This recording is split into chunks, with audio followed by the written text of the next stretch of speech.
Hello everyone and welcome back to your trusted daily government and financial news update. As always, I'm interested in hearing your thoughts on everything, so make sure to give this video a like, but also leave a comment giving your thoughts on everything that is currently going on. Okay, so over the last couple of years, we've heard a whole lot about stimulus checks.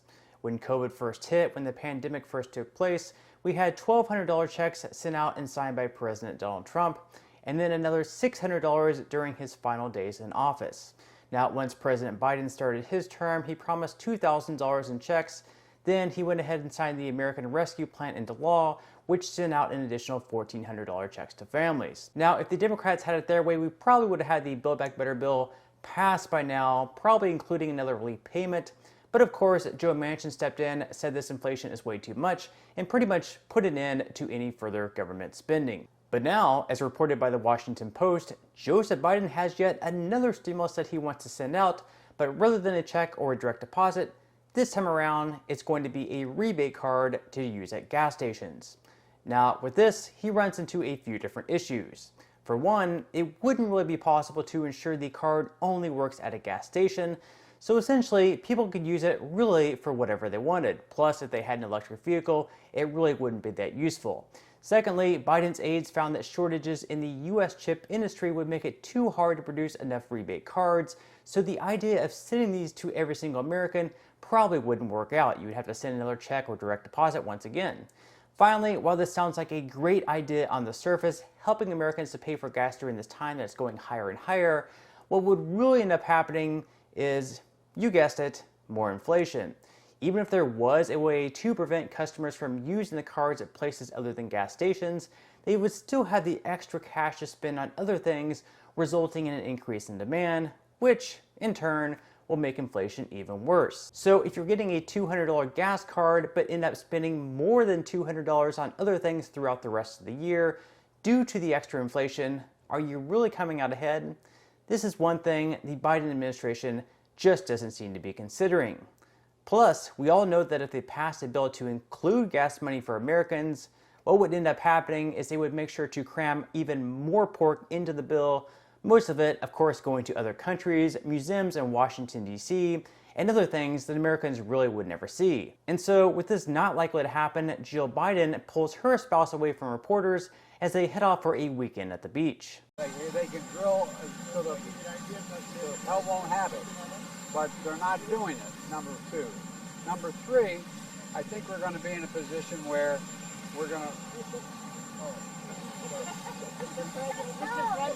You still, Mr. President, you still consider India as a pariah? 1.2 billion people in India are waiting for you to visit India.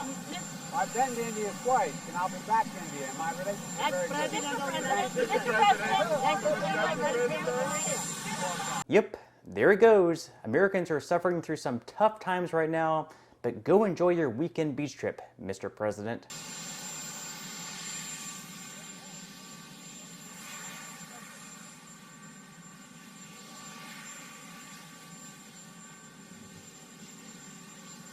Meanwhile, with Joe Biden headed off to enjoy a weekend at the beach and his press secretary taking the day off as well, Biden's top economic advisor, Cecilia Rouse, is left to pick up the pieces. Here she is, trying to explain that despite gas prices more than doubling over the last year and having no plans to start drilling for oil ever again, they actually are trying to address the price of gas and oil, at least somehow. So as the president has said, all options are on the table. We do want to address the price of gas and oil so that people can fill up their cars and heat their homes or cool their homes now in the summer and affordably. So completely recognize that. So they're looking at all options on the table. That's great, but my question is, are any of these solutions actually going to work? Because so far, normal Americans are asking, what's taking them so long? When Rouse was asked about the inflation crisis, she didn't offer much of a solution, just saying, we need to get to the other side of this because that is where we should be. We understand the anxiety, the president understands the anxiety, is focused on what he can do to lower costs for families, to address the price of gasoline, although that is set on the world market. But, you know, we need to get to the other side of this because that is where we should be. We need to get to the other side of this because that is where we should be. These are the types of statements we're getting from the Biden administration. We need to get to the other side of this because that is where we should be. It is time for us to do what we have been doing, and that time is every day. It is time for us to do what we have been doing, and that time is every day. Every day it is time for us to agree that there are things and tools that are available to us to slow this thing down. I say it's time we start demanding real answers, real solutions from this administration, not just blanket statements that really mean nothing in the end. But the fact is, the Democratic Party is facing some real trouble come the midterm elections, and we can all pretty much see that through the recent polling that has been taking place. Meanwhile, mothers everywhere continue to struggle finding baby formula, as for months now, the shelves have pretty much been bare. For months now, this Indiana mother has struggled to find any formula whatsoever, despite promises from the Biden administration to get the issue fixed. This is 10-month-old Owen Hartel. He's really cute and he's really sweet. Big sis Ava loves him. Does like really funny noises. Mom Lindsay navigating life with 2 kids, but that isn't her biggest worry. I can't find his formula. It is so scary. A problem she's been experiencing for months. Owen is on a special formula. He's allergic to all other kinds. I can't just switch formula. Even though some formula is back on the shelves, many types still aren't. We kept hearing, oh, there's a military plane that came in and dropped off a whole bunch of formula. And I'm like, where's my formula? And it's not there. It's scary. And soon, baby formula may not be the only thing we see a shortage of. According to the president of the National Black Farmers Association, we've never, ever faced a food shortage, but that may be what's coming. When you say there's going to be food shortages, are we talking about things like what we see from Venezuela or from Cuba or from Russia, where if you go to the grocery store, is it that they're out of Honey Nut Cheerios, or are they out of all cereal? Well, most people don't know. Corn, for instance, is in corn flakes and corn syrup. Soybeans are in all sorts of products that wind up in your local grocery stores. So when you don't have enough corn, when you don't have enough wheat, when you don't have enough soybeans, those things, those major items that we need to make all of these other products are not going to be in your local grocery stores like we've been used to. For so long, we've enjoyed, lots of food in this country. So we've never, ever faced a food shortage. And I think that's coming in the coming months. The Biden administration that I've been urging to take more swift action still hasn't taken the action I believe that's needed. So a food shortage, rising gas prices, and red-hot inflation, what could possibly be worse? Well, according to NBC, nearly 2/3 of the United States are now facing potential summer blackouts as the Biden administration continues to force new green mandates.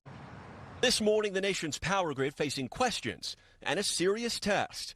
Blazing heat with more right behind it, pushing demand like never before. The risk that we're seeing across the system is higher than we've seen before. This map showing a risk for summer blackouts covering nearly 2/3 of the entire country, with the highest potential running from Minnesota to Louisiana. The warning comes as more cities in the Southwest are already on track to see their warmest June on record. Some providers double-checking transmission lines, making sure equipment can handle the demand, plus Mother Nature. I would say this year alone we have experienced 3 times the number of minor storms that we experienced in 2021. In some money news, stocks did rebound slightly on Friday, where the S&P 500 was up 0.22%. They didn't really make up nearly as much ground as what they lost on Thursday, so not a huge rebound. Next week probably isn't going to look too pretty either. Of course, with the Fed raising their interest rates, we're probably going to see these markets sink even further down.